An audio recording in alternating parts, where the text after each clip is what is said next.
Ampifaliana tompoko kilasy tompoko vavy no anolorana ny arahaba amin'ity talata ity toy ny mahazatra rehefa talata toy izao dia ny resaka momba ny fananantany no ifanakalozantsika ato anatin'ny fandaharana. Efa natombokontsika tamin'ny heriny ny momba ny titre sy ny kadasitra ary izay ihany no mbola idirantsika lalindalina kokoa amin'ity anio ity miaraka amin'ireto vahin'ireto namana Soavandriamartafika. Antena ny fiarabana tompoko kilasy tompoko vavy atao ampanarahana ny hainao manjery viva ianao amin'izao alina izao.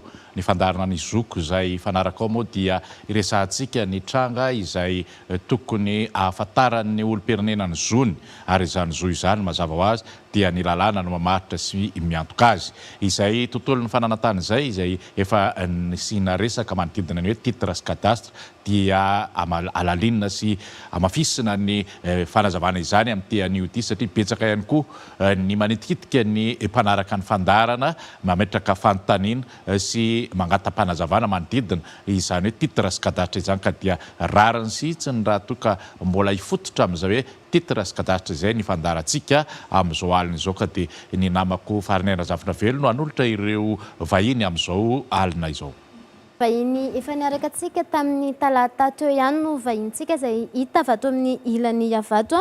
Eo amin'ny voalohany hoe hitantsika n'Andriamatora Kotomamonjy Toavina adjoint CDF Tana Avaradrano. Eo akaikiny eo ihany koa no ahitana ny Ramatoa Falimanana André Bakoly Arsoa izay chef de service région topographique faritra Analamanga.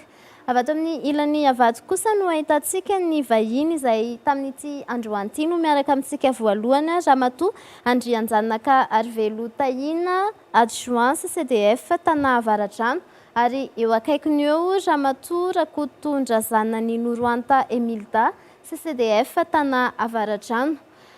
Efa noresahantsika ihany tamin'ny heriny momba ny hoe titre sy ny kadasitra fa ny tena tsara ampahafantarina amin'ity anio ity dia manodidina an'izao hoe inavy ny antanatohatra tokony arahana raha hangataka an'izay titre izay na ny kadasitra izay ny olom-pirenena izay manana ny tany. Asa izy aminareo no amaly an'izay mialoha. Ya, ho raisiko angamba amin'ny fitenenana voalohany indrindra dia faly miarahaba anareo izay eto amin'ny viva dia faly miarahabantsika izay vahiny manatrika izao fandarana izao dia faly miarahaba ihany koa atsika rehetra izay manaraka izao fandarana izao. Ny tiako ambara voalohany angamba dia hoe misy karazany roa ny fomba azahoana ny titre sy kadasitra io izay efa mifampiresahana ihany tamin'ny heriny moa dia ao ilay hoe immatriculation individuelle izany hoe fangatahana miainga avy amin'ny olona olon-tokana tsy hoe olon-tokana moa izany fa hoe izy izany mametraka amin'ny fangatahana dia mivoaka amin'ny anarany ny titre. Ao ihany koa izany ilay hoe immatriculation collective io ilay atao hoe kadasitra dia io izany ny fanjakana mihitsy na ny collectivité no mandray fanapahan-kevitra hoe ho anaovana kadasitra ity toerana iray ity. Dia ho an'ilay ataontsika hoe immatriculation individuelle izany dia mbola misy karazany roa ihany izy io. Dia misy ilay ataontsika hoe réquisition d'immatriculation. Raha tsaroantsika ilay fandarana tamin'ny heriny dia nisy an'ilay olona nyteny hoe misy tany efa vita borne nefa ny tsy mbola misy titre. Dia ireny izany ilay atao hoe réquisition d'immatriculation. Ny procédure tamin'ireny izany dia hoe mandeha ny fangatahan'ilay olona dia tonga dia bornage avy hatrany manaraka tonga dia mandeha ny borne. Vita ny bornage ka raha ohatra hoe tsisy opposition io na tsisy olona manohana dia tonga dia afaka hosoratana amin'ny avy hatrany ny titre. Fa kosa raha misy ny opposition tao anatin'izay fotoan'izay dia tsy maintsy alefa ny domaine eny anivon'ny fitsarana ny dossier dia ny fitsarana no mandidy ny domaine anoratra azy amin'ny anaran'ilay olona. Dia izay izany ny antony mahatonga n'ilay tamin'ny heriny iny hoe misy tany vita borne nefa tsy fantatra hoe misoratra amin'iza ilay izy satria tsy vita hatramin'ny farany ilay procédure. Izy io moa izany amin'izao fotoan'izao efa tsisy fangatahana raisina intsony momba an'izy io fa manohy ny instance izay eo anivon'ny domaine sisa ny ataon'ny mpiasan'ny domaine izany. Dia ny manaraka izany momba n'ilay fangatahana tamin'ny mpanjakana io koa dia mbola ataontsika an'ilay hoe demande immatriculation individuelle ihany. Izy io zany ilay tamin'ny-panjakana tany izay efa hoe titre na kadastre amin'ny fanjakana no angatahan'ny olona tsirairay ao anatin'izy io. Dia ny taratasy ilaina amin'izany dia hoe ny certificat de situation juridique raha ohatra ka hoe efa misoratra amin'ny fanjakana ilay tany. Misy ihany koa ny tany izay mbola tsy misoratra amin'ny fanjakana, tsy mbola vita kadastra, nefany tsisy mioccupé, tsisy manao fanajariana zany eo amboniny, dia io azo lazaina koa hoe tamin'ny-panjakana dia azo anaovana fangatahana. Tsara mariana kely angamba hoe satria ny fanontaniana teo dia hoe inona avy ny antanatohatra tokony arahana anatin'izay. Dia ao anatin'izay zany raha angataka tamin'ny-panjakana isika hiafara amin'ny famoahana titre dia tsy maintsy miainga avy amin'ilay fanaovana plan régulier eny anivon'ny service topo. Vita izay dia hoentina eny anivon'ny service topo ihany hotsiriana hoe efa nisy olona nangataka ve sa tsy io tany io. Ka raha ohatra hoe efa nisy olona nangataka dia tsy azo raisina anivon'ny domaine aloha ilay fangatahana. Fa raha ohatra kosa hita eny amin'ny topo hoe mbola malalaka, mbola tsy nisy nangataka dia afaka raisina amin'izay ny dossier eny anivon'ny domaine, dia mandony vola izay tokony aloha izy izay 200 ariary par hectare, dia 5000 ariary 10,000 ariary zany ny farafamban'ny vola tsy maintsy aloha anatin'izay. Rehefa tafapetraka ny dossier dia mandeha ny descente zany manao ny fitsirihana ny eny anivon'ny domaine, izay hoe 7 andro zany farafakely ny anaovana ny convocation an'ny olona hidina izay hidina eny an-toerana. Ny tsy maintsy antsoina ao anatin'io moa zany hoe ny eny anivon'ny commune, ny eny anivon'ny fokotany, eo ihany koa ny manodidina tsy maintsy antsoina daholo. Dia ny tompon'ny tany mpanao fangatahana ihany koa moa ao anatin'izay mazava ho azy. Dia ny commission avy aty amin'ny domaine sy ny topo no manao ny descente. Rehefa vita izay dia mandeha ny avian'ny service technique, ny avia ny décision ny autorité supérieure amin'ny hoe anomezana na tsy io tany io. Ka rehefa manaiky ny any ambony zany hoe omena ilay tany dia afaka amidy amin'ilay olona ilay tany dia eo zany izy no lazaintsika. Ao alohan'izay aloha misy ilay hoe bornage tsy maintsy atao aloha bornena au nom de l'État malagasy aloha ilay tany. Dia aorianan'izay vao afaka amidy amin'ilay olona, dia eo zany no azahoan'ilay olona an'izay an'ilay titre hoeny am-pelantanany. Na fezika ihany moa ilay izy mba tsy hoe ho very be ao anatin'ilay izy. Dia ny anankiray ilay hoe procédure na cadastre, iny ilay misy intervention ny fitsarana amin'ny teti-vohitra. Ny hafaran'izay moa zany dia hoe misy didy avoaka ny fitsarana amin'ny teti-vohitra ao aorianany procédure hoe fidinana eny toerana sy ny rehetrarehetra zany dia misy didim-pitsarana avoaka ny fitsarana amin'ny teti-vohitra. Ka io cadastre io zany dia afaka avadika ho titre ihany koa. Amin'izay fotoan'izay zany misy karazany no hoe zavatra azo avadika ho titre, dia ao ilay didim-pitsarana navoaka ny fitsarana amin'ny teti-vohitra, dia ao ihany koa ilay extrait ilay cadastre ohatry izay efa tany am-pelantanan'ilay olona, mbola ho azavaina misimisy moa ty rehefa avy eo. Dia ao ihany koa zany ny karatany izay azo avadika ho titre. Dia izay angamba no zavatra tiako ambara hoe ny fomba ahafahana mahazo titre eny anivon'ny domaine. Fa ny tsara mariako kely dia hoe ireo procédure rehetra ireo na hoe individuel ary na collective dia tsy maintsy foana contradictoire.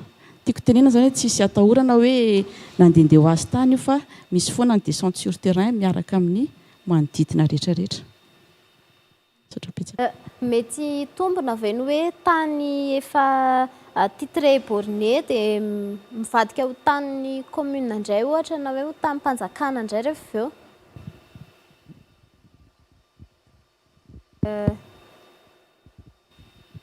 Ia,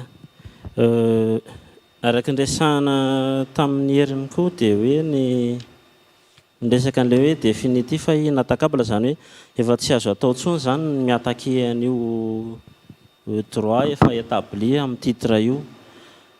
ho amin'izay zo tany aloha fa zao kosa nefa ny lalàna nametraka hoe misy koa ny atao hoe abus de droit de propriété, zany hoe ianao zany ahoana reny filazan'izany amin'ny teny gasy tsy manajary oui tsisy fanajariana zany eo voalaza ny ordonnance 74/021 izy zay raha tsy diso a dia ny amin'ny andininy voalohany dia miteny mihitsy hoe tokony manao fanajariana eo amin'io tany vita titre io zany le tompony fa raha tsy zany a dia misy ny famerenana amin'ny fanjakana amin'io tany io zany zao dia anisan'ny sanction zany.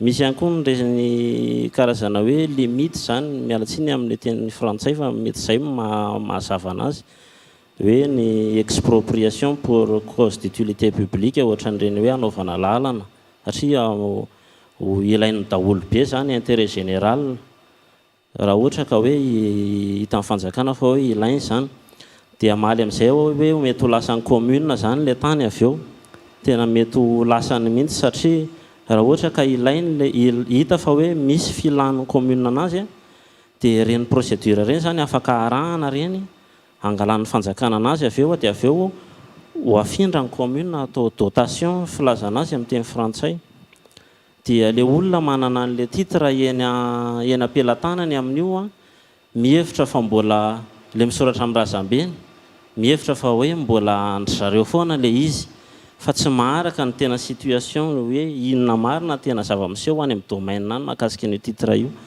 dia gaga izy zany hoe izy manana duplicata du titre foncier nefa ny situation actuelle nefa tsy izay tsony fa tokony hoe maka certificat zany izy iny zany afaka alainy rehetrarehetra ihany le fanamarina fanana tany satria 3 volana ny manakery 3 volana ihany ny fanana ny herin'ny certificat anankiray dia iny ny afantarana hoe manahoana ny situation an'le tany amin'izao fotoana zay nga amin'ny amaliko an'izay fa ny akoatra an'izay zany hoe anapiko anazy afaka mividy ihany koa ny commune afaka miazira en tant que anna zany izy en tant que hoe olon-tsotra afaka mividy izy hoe vidiny amin'ny olon-tsotra le tany zay zany reo ka anankitelo reo zany mety azahoan'ny commune n'le tany fa ny akoatran'izay angamba mety tsy ho possible fa hoe ny afantaran'le olona fotsiny hoe ahoana ny tanynay fa titrety nefa lasan'ny commune mety efa nisy procédure nandeha tao fa tsy aran'le izy zay nga many amaliko an'izay. Ny fantanina tiako hiverenana kely amin'ilay hoe dingana tanatohatra amin'ilay fahazonan'le titre na le kadasitra raha misy ve famondrana na fandovana na fividianana na fanolorana mbola tsy maintsy mandeha amin'ireo dingan'ireo ihany koa ny afaka soratana amin'ilay olona teo aoriana ilay titre na ilay kadasitra. Hafa mihitsy ny dingana rana eo amin'ny famindrana na ara-basotra na ara-pandovana zany fa tsy miverina amin'izay atanatohatra lavabe izay tsony raha raisitsika ohatra hoe fandovana dia miainga amin'ilay olona maty izay olovan'ny taranany zany ny taratasy rehetrarehetra ilaina ahafahan'ilay tany mifindra amin'ny mpandova dia mila zany taratasy tena ilaina anaovana an'ilay famindrana ny acte na ahafatesan'ilay olona zany acte de décès dia ny fandovana na ny acte de notoriété dia ny tombam-pananana na certificat de paiement ireo taratasy anankitelo ireo zany ny tena ilaina raha anao fandovana. Mety misy tranga nefa ohatra hoe nanao testament le olona dia atsofoka ao anatin'le taratasy anaovana le famindrana fandovana le testament iny zany ao anatin'iny no ahafahana hoe mahita hoe inona zany ny faraten'le olona ho afindra amin'izy ny fananany. Mety koa le olona nanangan-janaka mety hoe tsy voatery ny zanany ny mpandovana azy na mpiray-tam-po aminy na ohatr'izany dia raha ohatra zany ka nanangan-janaka izy ohatra dia atsofoka ho taratasy hanamafy an'le famindrana ny acte d'adoption an'le olona izay natsangana ohatra. Raha somary kiditra lalindalina kely tsika dia mety misy tranga eny an-tenatenany eny ohatra hoe taloha zany anaty kadasitra ohatra ny tena matetika amin'ny tranga ohatra hoe rabe ny anaran'le olona maty dia rehefa tonga eo ambany mason'le mpandova amin'izay ny acte de décès dia lasa hoe rabe Benoît ohatra ny anarany raha amin'ny olona mijery zany izay mety hoe olona iray ihany fa raha aminay eo amin'ny fananantany anao an'le famindrana dia olona samihafa izay. Mety misy rabe mety olona misy olona zato rabe dia misy olona rabe Benoît zato, nefa amin'le famindranao atao iny zany olona ray ihany izy. Dia mba ahafahana manamarina hoe olona ray ihany ireo manao certificat d'individualité le olona. Makany amin'ny commune zany le mpandova tondra vavolombelona anankiroa miaraka amin'izay taratasy hanamarinana hoe i rabe Benoît sy i rabe dia tsy hafa fa olona ray ihany. Io zany matetika akamitranga foana. Dia manao taratasy fangatahana izy zany hoe izao ihany mpandova dia mangataka mba hamindrana an'ity tany ity amin'ny anaran'ny mpandova. Dia misy lettre d'engagement na fiantohana sy ny havona sy legalisena. Ireo taratasy rehetrarehetra voatanisako ireo zany ny ampidirinao amin'ny domaine miaraka amin'ny titre an'le tany raha efa titre le izy na ny kadasitra dia atao famindrana vita ny opération dia misoratra amin'ny mpandova ny tany. Izay raha resaka fandovana zany no atao. Raha resaka fampivarotana indray omeko namana toavina angamany anazavana azy. Azo anaovana famindrana tokoa ny titre na kadasitra raha amin'ny resaka fampivarotana ohatra betsaka ny ka mety hoe atolotra io atakalo fampivarotana aloha no resahako. Dia rehefa hanao fampivarotana mahakasika ny tany efa vita titre sy kadasitra zany dia tsara ho fantarina voalohany aloha hoe manahoana ny fipetraka io tany io anivon'ny birao fananantany. Zany hoe mila maka ny fanamarinana fananantany io foana satria io miova foana io arak'izay zavatra atao any. Zany hoe ny validité an'io zany dia 3 volana. 3 volana zany ny validité an'io. Dia fantarina foana hoe iza ny tompony amin'izao fotoana fa mety tsy hitovy an'le any ampelantanan'le olona nintsony. Hoe misy olona manana mampiseho anao ohatra zao hoe titre duplicata de titre foncier mampiseho anao titre ohatran'izao izy dia ny anarany no misoratra ao anatin'io tany io. Nefa rehefa tena jerevana nefa ny amin'ny domaine tsy anarany intsony no misoratra ao. Mety hoe fananaovan'ny olona solo titre le izy hoe verina tony hoe verina tenen'ny fitsarana hoe very ka tsy manan-kery ny ampelantanany misy ka ohatra zany ny ampelantanany izay mitazona anazy tsony ohatra zany. Mety ihany koa mety misy didim-pitsarana ny soratana atao afaka natao tsy teo amin'ny lohany zany duplicata zany. Na ny principe aloha zany na tokony arana dia hoe ny ao anaty boky any amin'ny domaine an'le titre be any tokony hitovy ao anatiny duplicata io. Ka zay aloha zany tena conseil zany amin'ny voalohany jereo foana le certificat hoe manao an'izany certificat zany. Dia za zany nitondra certificat anankiray aty ana titre asehoko eto somary nisy nitakonako ihany zany ny information sasany satria tony moa misy confidentialité. Dia tsara mahay mamaky an'le certificat ihany koa rehefa maka anazy.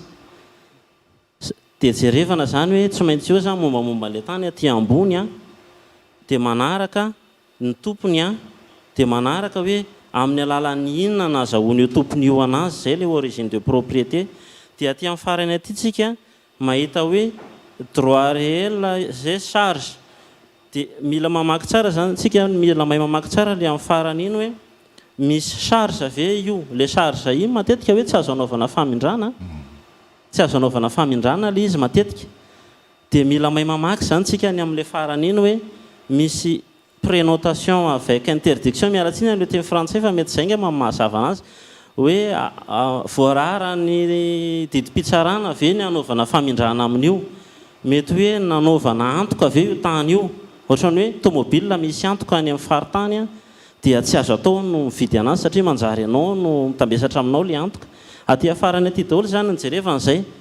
Dia mila mahay mamaky an'le certificat alaina zany tsika fa tsy tonga dia hoe hividy tany be fahatany be fotsiny hoe mety tsy soratra amin'le olona tsony le tany. Dia hiditra amin'izay zany hoe inona avy zany ireo antota taratasy ilaina raha ohatra ka hoe hanao famindrana amin'ny resaka varotra. Dia vao resaka iny certificat ilaina foana iny misy an'le hoe paikady arahana mialoha dia afara dia ilaina foana ny certificat iny fa tany isaiko aloha le taratasy dia avy eo zavaiko misy zany ny duplicata du titre foncier ny solo titre iny zany ny dika mitovy dia iny ilaina iny na le extrait cadastral le nasehon'ny namako teo iny aloha zany tsy maintsy ilaina iny satria rehefa anao fanoratana avy eo dia tsy maintsy atao mitovy ny amin'ny domaine sy ao anatin'ireo dia ilaina koa ny saritany rehefa nijery teny atoerana ianao miaraka amin'ny saritany io dia tena afapo hoe tena io marina le tany hovidinao fa tsy hoe nisy ataoko hoe nisy mifanitsaka ohatra ny efa misy apahany lafo ohatra ohatran'izay le izy dia saritany ilaina dia mila ihany koa zany le hoe fahazon-dalana amarotra zay ny mahalaza azy hoe autorisation de transaction ny autorisation de transaction le fahazon-dalana io alaina ao amin'ny service ny aménagement de territoire io zany ny tena azavaiko hoe inona ny antony ilanan'io avy eo dia manaraka zany ilaina amin'izay zany no manao an'le taratasy mifampivarotana le taratasy mifampivarotana ilaina atao zany amin'ireo olona roa mpividy sy mpivarotra dia ho azavaiko koa iny avy eo satria misy karazany taratasy mifampivarotana dia reo ny tanisaiko ireo zany tena hoe ilaina amin'io fanaovana famindrana io fa efa nresahako ny titre sy kadasitra teo dia ny saritany ihany koa hoe inona ny ilana ny saritany rehefa maka an'le autorisation de transaction ianao la hoe fahazon-dalana hivarotra dia tsy maintsy mila n'io saritany io ny service ny aménagement de territoire ilainy io satria amin'ny alalan'io no hijerevany hoe aiza ho aiza misy an'ity tany ity azo varotana vety izy sa tsy azo varotana satria indraindray aoka tsy adinontsika fa indraindray mety hoe tafiditra ao anatin'ny faritra efa nigiaza ny fanjakana ny exproprier le tany dia tsy azo anaovana fivarotana tsony zany ka ilaina ny hevitry ny aménagement de territoire amin'izay hoe ho autorisé ny vela izy sa tsy dia mahakasika ny acte de vente indray koa dia ilaina ihany koa zany io hoe tokony zany io zany ilaina entina anaovana le acte de vente zany io miaraka amin'le titre sy cadastre io ka ny karazana acte de vente na hoe taratasy mifampivarotana ny ilazana anazy dia misy ny atao hoe natao an-trano na hoe sous seing privé zany amin'ny teny frantsay dia misy ihany koa ny atao hoe acte authentique iny angamba tsy dia haiko ny naon'ny amin'ny teny gasy dia misy ny atao hoe acte authentifié reo anankitelo ireo zany ny tsara ho fatarina raha ohatra ka hoe anao taratasy fampivarotana ny taratasy natao an-trano dia taratasy tsotra izy fa nsoniavin'ny rotota fa zao kosa nefany tsy maintsy hoentina eny amin'ny commune anaovana an'le hoe légalisation en la forme foncière dia légalisation en la forme foncière io tsy mitovy amin'ny formule na légalisation tsotra io fa tena misy formule araka voalazany lalàna mihitsy dia amin'ny teny frantsay le izy fa ny commune zany efa ny akamarony efa mahalala an'izay hoe ohatran'izao le izy afaka vakina moa zany le izy avy eo satria tsy maintsy miconsulte kely ny texte raha ohatra ka hoe ilaina hoe inona marina le izy zay zany tsy maintsy misy an'io zany raha ohatra hoe taratasy SSP na hoe fifampivarotana an-trano zany ny amin'ny fandikan'ny gasy anazy dia misy ny taratasy acte authentique amin'ny acte de vente io indray dia ny notaire ny manao an'io na eo amin'ireo délégué d'arrondissement zareo zany métablira ny acte authentique io ka ny lalàna zao raha ohatra ka arabarotra ny lazaina dia ny mihoatra ny 15 millions d'ariary dia tsy maintsy atao eo anivon'ny notaire zay zany araka le lalàna fito sy roa arivo tsipika ohatra enina amby roapolo zay zany tsy maintsy arahana zany raha ho amin'ny statut de notariat no atao dia misy ny acte authentifié moa tsy dia misy manao loatra fa matetika ny amin'ny fifanarahana hafa misy manao ny acte authentifié fa ho azavaiko ihany ny authentifié hoe taratasy fampivarotana trano ihany le izy teny am-piandohana fa nentona teo anivon'ireo autorité ireo mba dia tonga teo no rotonta dia no autentifiena l izy mba anana forma ho authentique.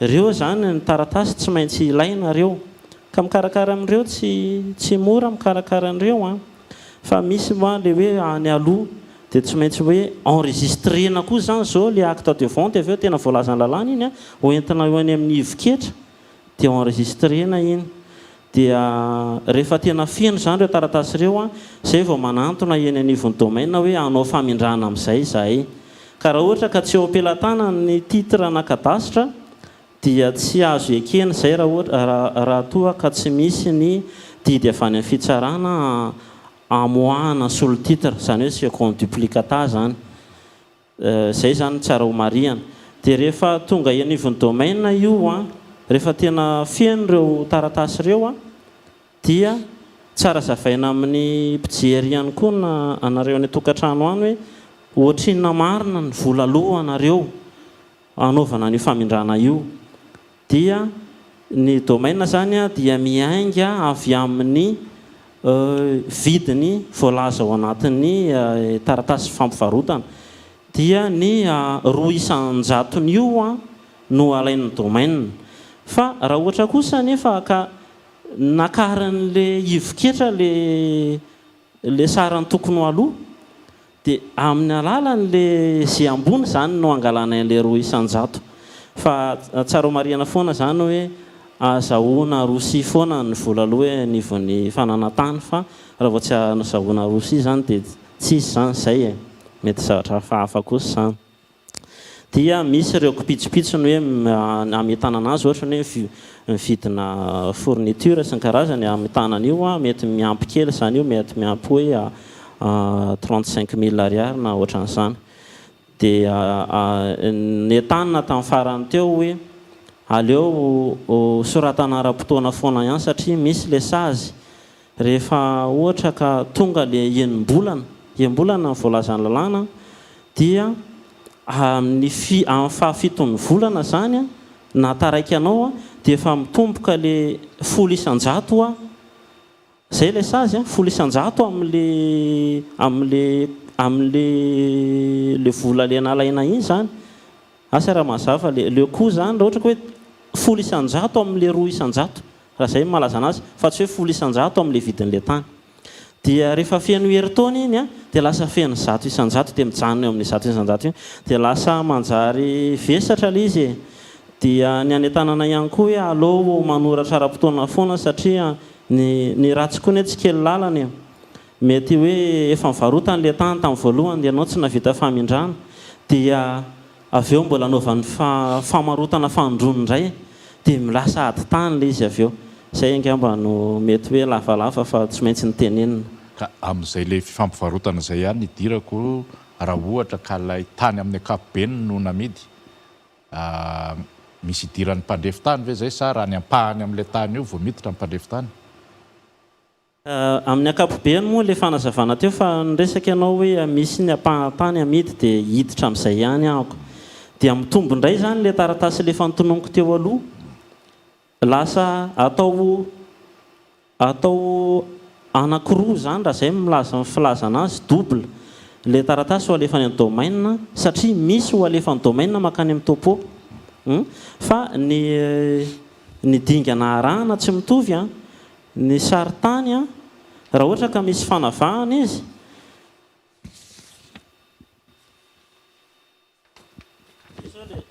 hito zao le saritanyna titre dia asehoko anareo ty dia tokony zany a voafaritra mazava tsara ao anatin'io saritany io hoe ty le ampahany amidy ary zay zavatra izay a tsy hoe faritanao amin'ny crayon any an-trano any akory mialatsiny fa ny géomètre sermonté no micertifie an'izay hoe ty le ampahany zay le hoe projet de morcellement dia avy eo a ny alaina ao amin'ny service ny aménagement du territoire tsy vitany hoe autorisation de transaction fa misy ihany koa ny autorisation de morcellement zany hoe fanomezan-dalana anavaka satria azo adino fa ny lalàna dia mametra hoe raha vao ohatra ka hoe eo an-tanan-dehibe le tany dia raha vao latsaky ny 5 ara dia 5 ara zany a dia tsy mahazo fanavahana misy azany mihitsy amin'ny lalàna raha tsy diso a mety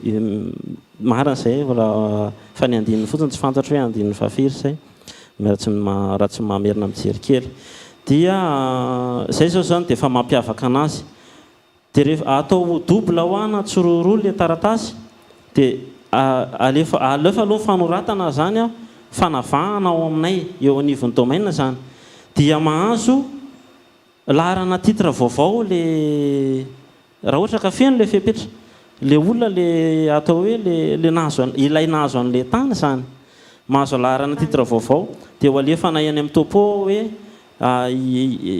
hito a mba anaovy sary tany vaovao izy a mifandraika amin'izany ary refy tany marina zay avy eo a mifandraika amin'izany a ahafahanay manoratra avy eo ao anatin'le titre vaovao an'ilay olona dia ny kadasitra koa torak'izay mety gaga tsika mahita hoe misy kadasitra tranainy dia misy kadasitra vaovao a fa tony zao le vaovao fa avy tamin'le tranaina ny nangalana antony ty zany efa zanaka raha zay malaza anazy dia ohatran'izay le izy moa zany dia rehefa vita moa zany amin'ny famindrana moa zany tsotsotra amin'le famindrana amin'izy ray manontolo a tonga dia mifindra amin'le olona vantany ny titre sy kadasitra iny fa raha ohatra ndraika misy fanavahana dia tsy maintsy somary lavalava kely a mety hidirany eo amin'ny topo zay hoe inona ny andraikitra ny amin'izany resaka fanavahana zany amin'ny fampivarotana satria miandry an'izay vao afaka manome an'le titre zay hoe fiano tsara zany ny mombamomba an'le tany a amin'ny refiny a ny toerana misy azy a miandry an'le taratasy avy any amin'ny topo zay ngamba no lasako azy. Madame André Bakoly Arso isan'ny nambara teo hoe raha ny ampahany ihany no fidin'ny olona anankiray fa tsy hoe io tany rehetrarehetra izay ao anatin'ny titre io misy fanampanazavana hoentinao amin'izay. Mialohan'izay aloha dia miaraba ny mpanolotra sy miaraba ny mpanatrika izao fandarana izao sy ny mpijery rehetra ihany koa. Raha ny marina tsy mivoaka ny boky titre raha tsy misy ny fanatsatoana vato-borona. Ny fanatsatoana vato-borona dia misy dingana maromaro. Voalaza teo aloha hoe raha ohatra mpahana tany no amidin'ilay olona dia tokony hisy foana ny fidinana eny toerana. Faritana amin'ny ankapobeny mbola tsy misy fanatsatoana vato amin'ny famaritana voaloha io fa faritana le tany ary rehefa voafaritra le tany dia hita ny refiny. Ary ny refiny iny no anaovana an'le taratasy fampivarotana. Dia izay vao afaka miroso amin'ny taratasy fampivarotana ny mpivarotra sy ny mpividy. Tsara fantarina ihany koa fa tena zava-dehibe ny fidinana eny toerana mialohan'ny anaovana ny fampivarotana. Na io fampivarotana ny tany ray manontolo na ny ampahany. Ny antony rehefa mijery tsika ao anatin'ny taratasy fampivarotana ao dia misy andian-teny hoe fantatro ilay tany. Dia raha ohatra zany ianao ka tsy manao an'ilay fidinana eny toerana mamaritra an'ilay tany dia ho tomba maso fotsiny alalana hoe eto ilay tany. Dia mety ho diso iny tomba maso iny ary matetika iny diso. Dia izay zany mahatsara ilay hoe midina eny toerana dia fantatro tanteraka hoe eto any tena misy an'ilay tany. Izay ny anankiray dia ny anankiray faharoa hoe inona ny tena antony ilaina ilay fanaovana an'ilay baorina. Voalaza teo fa misy ny ampahany azo avy amin'ny kadasitra. Misy fanazavana fohifohy aloha omeko atsika hoe ahoana ny fomba nazahoana ny kadasitra. Fomba nazahoana ny kadasitra dia efa voalaza teo fa amin'ny alalan'ny saritany mitambabe. Efa voalazantsika tamin'ny heriny izay hoe saritany mitambabe no azahoantsika ny kadasitra. Dia ny fomba nantanterahana anazy ihany koa dia fitaovana tsotra no nampiasaina tamin'ny fotoan'androny. Amin'izao fotoana izao tsy misy intsony ny fanamboarana kadasitra vaovao afa-tsy ilay hoe azo avy amin'ny ampahan'ny kadasitra taloha ihany. Fa ilay kadasitra taloha dia efa tsy misy intsony amin'izao fotoana izao fa efa niova fomba hafa izy zany amin'izao. Izay diraka ihany rehefa avy eo. Dia vokatra hoe fitaovana tsotsotra izay no nandrefesana ny kadasitra dia misy fiantraikany any amin'ny refin'ilay tany izay. Matetika dia tsy mifanaraka amin'ny zavatra eny toerana ny refy hita ao anaty boky kadasitra fa na latsaka na mihoatra. Dia efa nasehoko tamin'ny heriny ihany le hoe saritany na kadasitra dia ho asehoko atsika ihany koa le izy aloha.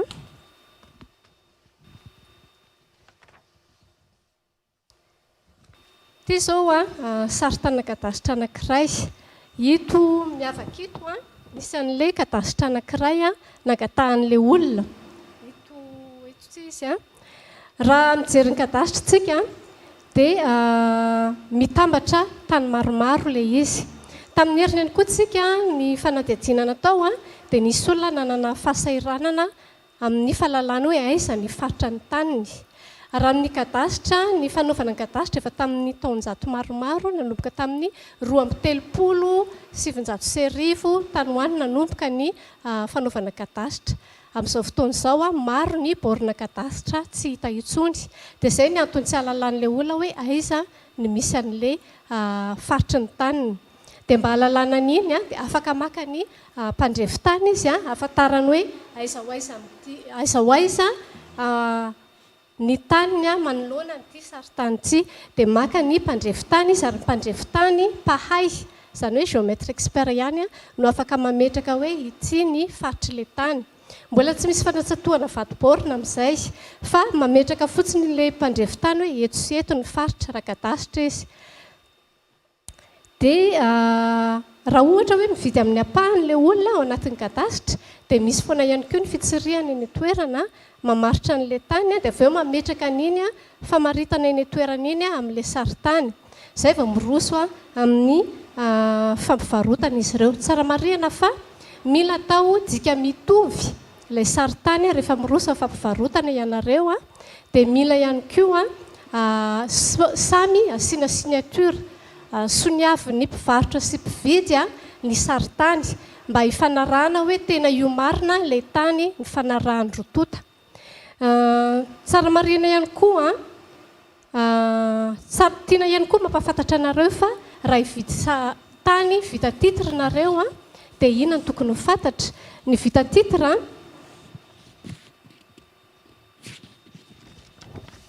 miavaka tsara ny titre sy ny kadasitra. Raha vao titre izy dia manana ny numéro ana titre ohatr'izao ilay tany. Misy hoe TN ao alohany dia misy chiffre soratra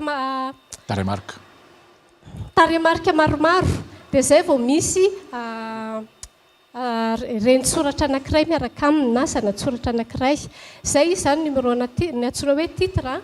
Dia misy koa anaran'ilay tany. Anaran'ny tany izay zany mampiavaka ny tany vita titre amin'ny kadasitra. Ny kadasitra indray dia mila fantatritsika mpividy ihany koa hoe inona ny tsara fantarina raha vao kadasitra. Dia ny tsara fantarina indray raha vao kadasitra dia mila fantatritsika ny laharan'ilay tany na numéro ana parcelle dia ny sokajy tany na ny section. Dia rehefa avy eo ny toerana misy an'ilay tany sy ny canton. Izay zany mila fantatritsika. Ankoatran'izay ny registre sy ny folio izay anjaran'ny domaine no mametraka ny registre sy folio. Izay zany tsara fantarina. Ahoana ary ny atao mba tena hoe ho fantatritsika mazava tsara hoe tena firimarina ny velaran'ny tany titre kadasitra anankiray. Dia ny fomba lalàna an'iny dia tsy misy afa-tsy ny fanaovana an'ilay hoe transformation na fanovana ny kadasitra ho lasa titre. Rehefa hovana ny kadasitra ho lasa titre dia misy ny fidinana eny toerana ary ny fidinana indray dia tsy maintsy misy ny fanatsatoana vato-borina. Ary nefa raha ny fanatsatoana vato-borina iny dia titre no mivoaka avy eo mahazo boky titre izany. Ny dingana rana amin'izay lavalava ihany fa rehefa avy eo asehoko amintsika ihany ohatr'izao ilay dingana.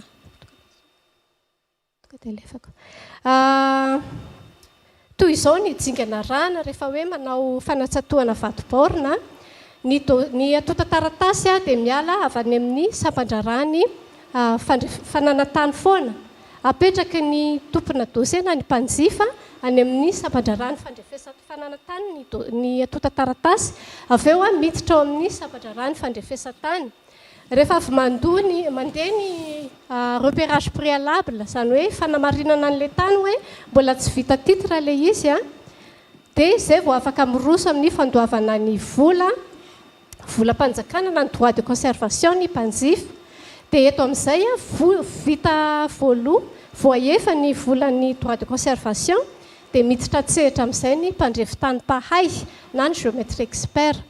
Tsara marihana aloha zany fa itsika mpanjifa no mifanaraka amin'ny mpandrefitany pahay ary misy taratasy fanaovana amin'izay lettre de charge ny anarany rehefa vita izay fanarahana izay vao afaka alain'ny mpandrefitany pahay ao amin'ny sampandrarany fandrefesantany ny taratasy fanasatoana vato-borina. Rehefa vita izay dia manao ny fiomanana rehetra mpandrefitany manjery ny tany manodidina, mandefa ihany koa ny taratasy fiantsoana ny manodidina. Tsara marihana fa tsy maintsy ataon'ny mpandrefitany pahay io fiantsoana ny mpandrefitany manodidina io ary 7 ora farafahakeliny ny fandefasany an'le taratasy fiantsoana. Vita izay zay vao midina fanatsatoana vato-borina. Rehefa vita ny refy any toerana dia manatanteraka ny asany indray ny mpandrefitany pahay any amin'ny bureauany, manao ny asa any bureau izy zany any amin'ny toeram-piasany. Rehefa vita izay dia ampandalovina any amin'ny topo amarinina le dossier. Raha tsy misy ny fanamarinana dia tonga dia miroso amin'ny repérage définitif na hoe fanoratana an'le saritany ao amin'ny plan de repérage. Raha ohatra hoe tsy misy fanitsina dia manao ny mandalo validation, mandalo ny fanekena sy ny sonian'ny chef circonscription topographique le dossier dia miverina any amin'ny domaine. Raha misy kosa ny fanitsiana, misy ohatra fanitsiana dia mamoaka taratasy mandidy ny géomètre expert na ny mpandrefitany pahay ny chefny topo milaza hoe reto sy reto ny tokony hatsiana ahitsy. Rehefa vita ny fanitsiana, ny géomètre expert ihany na ny mpandrefitany pahay no manitsy anazy dia zay vao miverina any amin'ny topo ilay dossier ho amarinina fanondroany indray. Rehefa vita ny fanamarinana, tsisy tsony ny rectification, tsisy tsony ny fanitsiana dia mandeha amin'ilay repérage définitif na fanoratana an'ilay saritany ao anatin'ny plan de repérage. Dia zay vao manomana ny fikarakarana ny famerenana ny dossier any amin'ny domaine, any amin'ny sampandrarany fandrefesanana tany dia miditra atao sonisy amarininy eken'ny chefny topo le dossier, zay vao verina any amin'ny domaine. Zany hoe lavalava le procédure, lavalava le dingana rana. Raha izay no zavatra misy dia miankina be dia be amin'ilay mpandrefitany pahay ny fanafainganana ny dossier de bornage anankiray na ny taratasy fanatsatoana vato-borina. Momba ny kadasitra izay, toy izay koa ny fanaovana ny karatany. Ny karatany ihany koa dia tsy misy mahasamihafa azy amin'ny saritany kadasitra. Ny karatany fanaovana karatany indray dia nainga tamin'ny sary mitambatra be ihany koa nanaovana anazy na ny atao hoe plan local d'occupation foncière. Dia eo ambonin'iny no mamaritra an'ilay tany ny piasan'ny guichet foncier. Dia rehefa voafaritra n'ilay izy araka ny refy izay azony eny toerana amin'ny alalan'ny metatra, iny nametrahany anazy. Rehefa jerena iny fomba fandrefesan'ny mpandrefitany ao amin'ny guichet foncier iny dia tsy tena ampy ilay fitaovana. Vokatr'izay dia mety hisy fahasamihafany ihany koa ny zavatra eny toerana sy ny refita rehefa vita ny fandrefesana. Dia izay zany mahatsara hoe tokony atao avadika ho titre ilay karatany ihany koa. Ary rehefa vita ny fandrefesana fanatsatoana vato-borina dia azo ny tena refy marina an'ilay tany. Tsara marihana zany fa ny fanaovana baorina dia tsy maintsy mampiasa fitaovana manara-penitra na io station totale na appareil théodolite mécanique. Matetika moa efa station totale ny tena miasa amin'izao fotoan'izao fa vitsivitsy any sisa no mampiasa an'ilay appareil théodolite. Izay ny fomba fanaovana ny fanatsatoana vato-borina.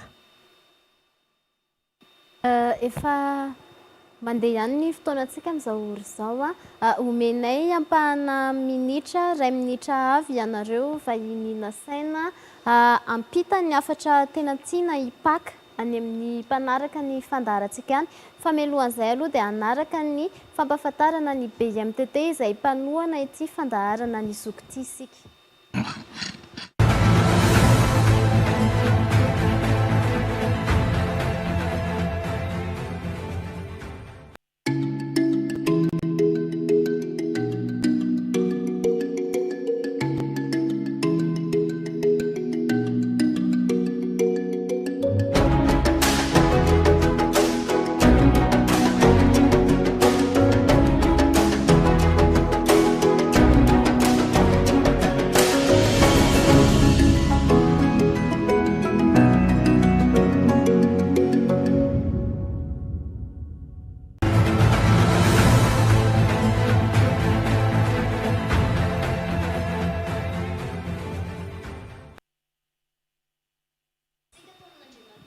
Rakoto mamonjy toavina adjoint CCDF tana avaratra ny fandraisana 2 minitra voalohany.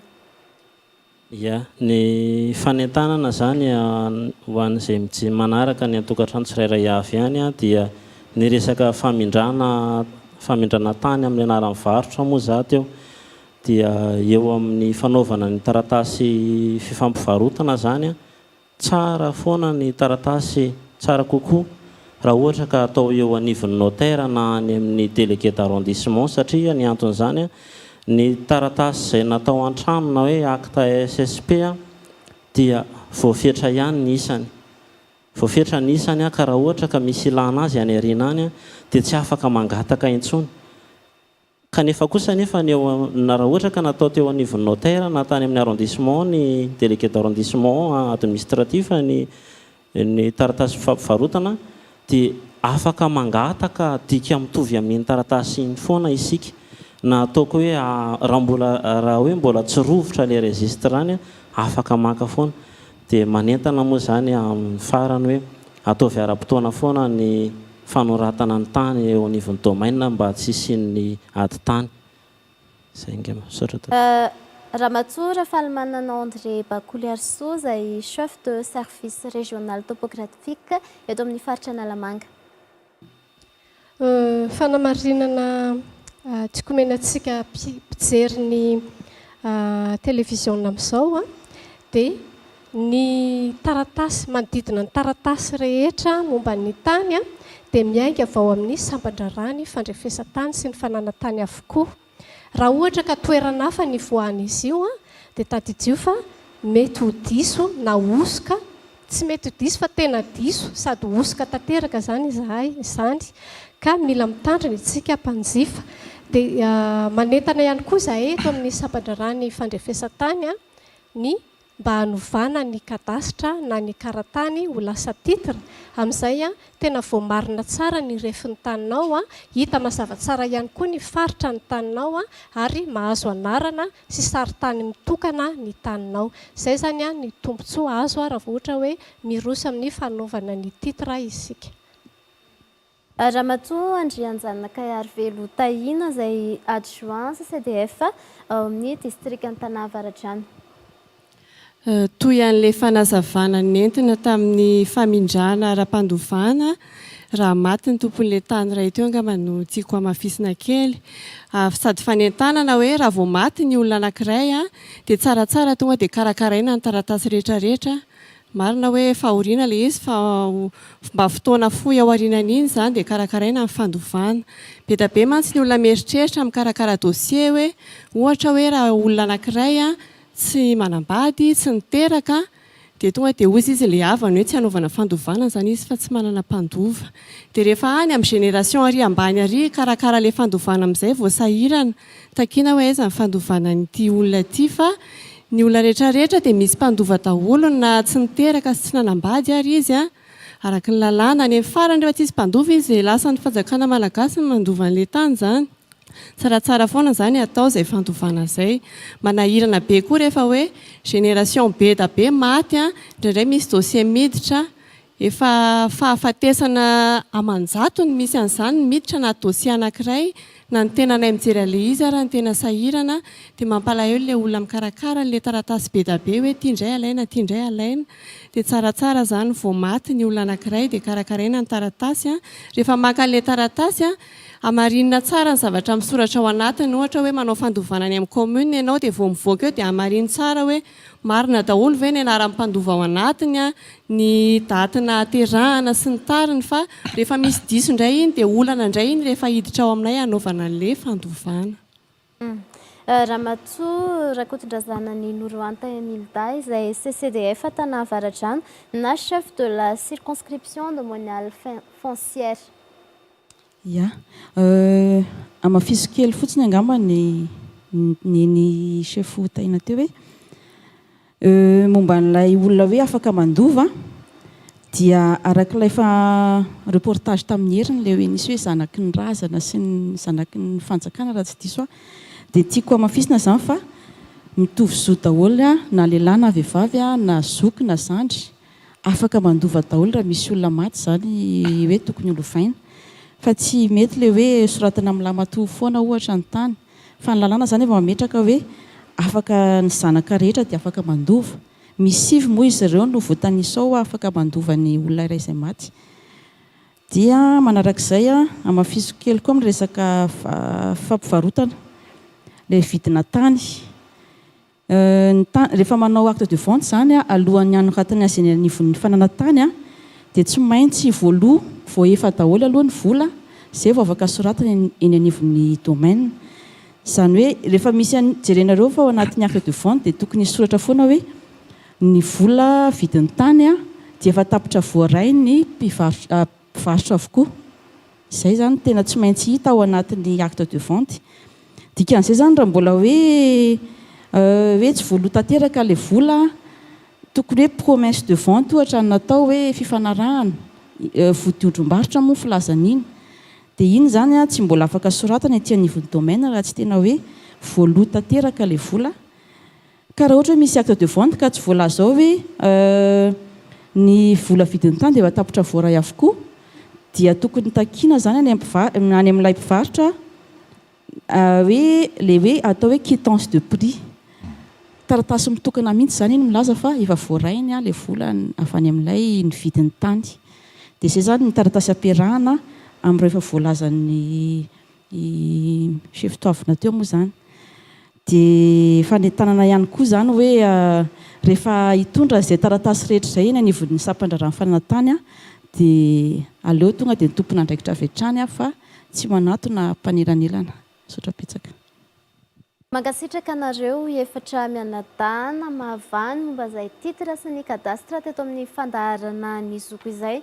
Ampatsahivina hatrany isika mpanaraka ny fandaharana fa misy ny ahafahantsika mifandray amin'ny tompona andraikitra eto anivon'ny fandaharana. Ho an'ny Facebook dia misy ny compte ny zoko eo ihany koa ny email izay ahitana ahafahana mifandray amin'ny eto amin'ny fandaharana ny zoko viva @gmail.com reo ihany koa ny laharana maitso 277 izay ahafahantsika mifandray amin'ny eto amin'ny fandaharana ny zoko. Ny fandaharana amin'ny alakamisy ho avy izao dia araka ny fangatahanareo any tokantrano dia iverenantsika indray ny fandaharana momba ny didimpananana amin'ny alakamisy ho avy izao. Ny talata toy ny mahazatra kosa dia tsy miova fa iresantsika momba ny olan'ny fananantany hatrany. Namana soava Andriamaritafika. Zay no azo natolotra tamin'ny aliny ty tompokilasy tompovavy mbola nifototra betsaka tamin'ny hoe titre sy kadasitra ny fandarantsika nitondran'ireto teknisianina avy amin'ny sampandraramsahana ny fananantany sy sampandraramsahana fanefezantany ny fanazavana indrindra ireo dingana tsy maintsy arahana rehefa andrafitra izany titre sy kadasitra izany indrindra ihany koa ireo antota taratasy tsy maintsy takininy manam-pahefana rehefa anatanteraka izay famondrana na ny fanoratana amin'ny alalana izay tokony hisitraka izany. Ireo no votoatan'ny fanazavana aneo ny fankasitrahana anao mpanaraka ny fandaharana ny nanaraka hatramin'ny farany izany mametrahana ny manam-pitafy manam-piresaka amin'ny manaraka indray. Misaora tompoko.